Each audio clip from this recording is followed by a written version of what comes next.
Jadi kenapa saya menulis malam ya?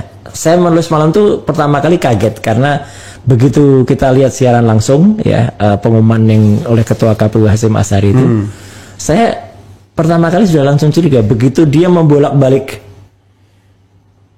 lembar yang mau dibaca, ya, terus berhenti, terus dia bilang sebentar, ini penting ini, terus ada stafnya datang, ya, terus diskors. Nah, itu saya langsung kaget. Rungkat ini gitu. Oke. Enggak, artinya begini. Rusak ini ya. Yeah. Saya memang menunggu kata-kata Sirekap itu awalnya ya. Saya menunggu apa? Sedikit saja permintaan maaf atau sedikit saja dia bilang Sirekap kita hentikan dan inilah hasil dari manual. Udah itu aja kata-kata yang kita tunggu. Enggak ada. Sebelum itu muncul malah sudah terjadi. Dan begitu saya lihat beberapa stasiun TV, analisisnya beda-beda. Ada yang bilang, oh itu salah tanggal, oh itu salah hasil. Ya makanya saya tulis, daripada saya menduga-duga yang tidak benar ya, ya udah saya biarkan apakah itu salah tanggal atau salah hasil. Cuman kan ini terlalu sekali gitu, agak keterlaluan. Artinya naskah itu kan mestinya sudah dipersiapkan dengan matang ya, sangat matang. Tinggal mengisi perolehan hasil, kemudian tinggal mengisi tanggalnya kan juga mungkin kan ada rencana mereka mau ngumumnya maju ya kan. Nah, dan jam diumumkan. Akhirnya diumumkan jam 22:19 semalam itu.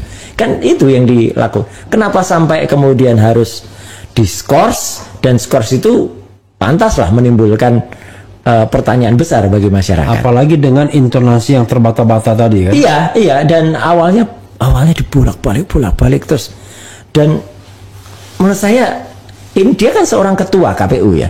Itu artinya kenapa tidak sinkron dengan si pengetiknya, atau tidak ada, berarti kan tidak ada pleno sebelumnya. Ini kan aneh, harusnya kan mesti sudah diplenokan dulu.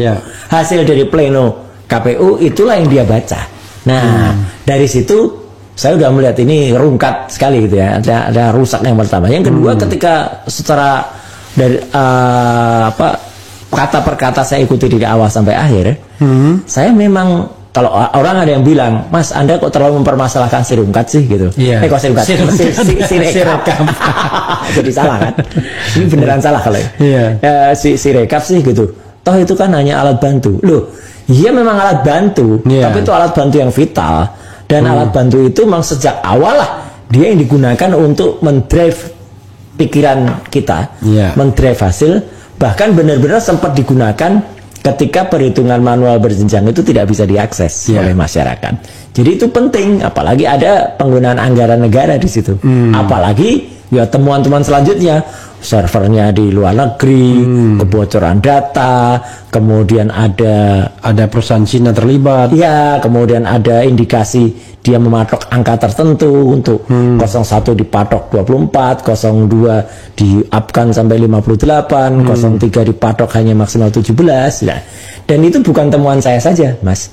Gitu, karena 2 hari yang lalu, tepatnya itu kan kami ada berlima sekarang sudah. Yang ya saya waktu itu mengatakan alhamdulillah ya. Alhamdulillah karena sudah mulai pada berani teriak. Tadinya kan nyaris tidak ada yang berani. Saya kayak apa ya, serigala sendirian mengaum gitu di tengah hutan gitu.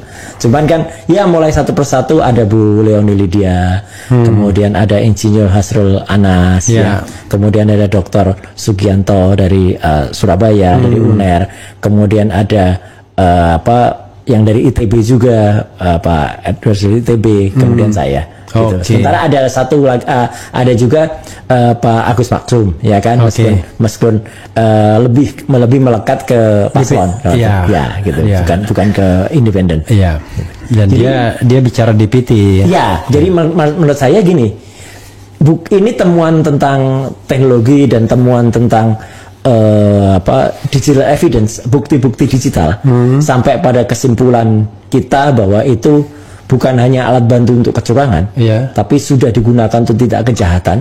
Itu adalah kajian ilmiah, bukan kajian politis. Karena dari sisi ilmiah itu kemudian disimpulkan. Bahkan waktu itu kita juga konsul dengan Prof. Romli Asasmita, dan beliau memasukkan beberapa pasal-pasal hukumnya gitu, yang ada. Nah, artinya gini, ketika itu sama sekali tidak disebut semalam, tidak disebut ketika itu, dan tidak juga dikatakan ini adalah hasil dari perhitungan manual berjenjang atau apa. Karena tahun lalu ya 5 tahun sebelumnya itu pun ketika situng dihentikan itu tuh ada statementnya.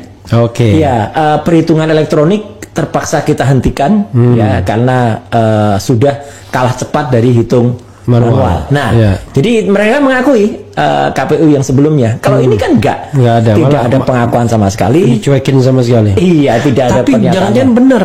Kenapa mereka cuekin? Karena yang ngontrak kan orang lain. Itu masalahnya. Jadi makanya. Jadi bukan mereka yang kontrol. Nah, jadi makanya saya tetap tidak rela gitu ya. Kalau ini kemudian berhenti dan kemudian lewat begitu saja. Bolehlah KPU-nya menyatakan sekarang kami sudah tidak lagi ngurus ini, kami mau ngurus pilkada. Cuman mereka tetap harus diusut atas pelanggaran-pelanggaran hukum yang terjadi pada Sirekap.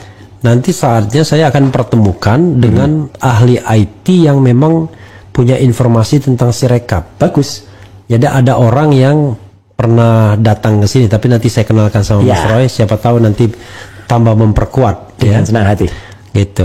Nah, karena saya prinsipnya apa yang saya lakukan itu nothing tulus ya. Gitu. Saya tidak punya ibaratnya pretensi apapun terhadap tendensi bukan ya tendensi apapun, sehingga dengan siapapun. Makanya kemarin ketika ada teman-teman yang sudah mulai pada sadar ya dan ikut kemudian menyuarakan itu, saya berterima kasih sekali. Apalagi dengan hasil dari sidang Komisi Informasi Pusat yang menyatakan kalau Sirekap informasi dikecualikan. Bukan sebelum itu. Yang menyatakan kalau KPU mengakui mereka bekerja sama dengan Alibaba. Itu kan otomatis sudah membebaskan. Ya, saya dulu pernah mau diadukan ke kepolisian gara-gara itu juga gitu. Gara-gara dicap menyebarkan hoax dan running tag-nya udah muncul di mana-mana. Nah, sekarang yang terbaru kan itu dari sidang KIP hari ini, bahwa mereka ternyata membuat peraturan mengecualikan itu file CSV-nya, file source-nya itu dikecualikan 3 tahun. Ini apa-apaan gitu.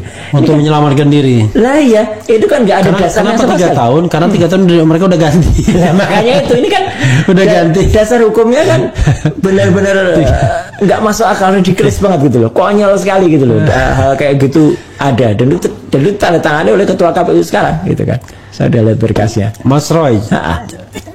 Ini ada lagi soal Sirekap nih. Sebelum saya bicara bagian kedua ini, yang barangkali Anda sebagai politisi yang pernah mantan politisi, pernah menjadi mantan anggota DPR, barangkali bisa mengomentari soal ini. Tapi Sirekap sudah selesai. Ya, menurut saya masih terus speak up soal Sirekap ya, karena sembari mengumpulkan bukti-bukti yang ada. Karena bukti-bukti nanti akan terus muncul pasti. Apalagi ada temuan terakhir yang konon ada yang masih bisa mengakses Sirekap itu ternyata meskipun itu tidak ditampilkan di websitenya KPU, tapi ternyata masih running. Meskipun sudah diumumkan kemarin hasilnya, Sirekapnya masih running juga. Jadi ini kan apalagi gitu yang lucu lagi. Tapi mungkin yang cloud yang itu dia nggak ngerti tulisan Latin mungkin ya. Jadi ini memang sudah parah betul itu.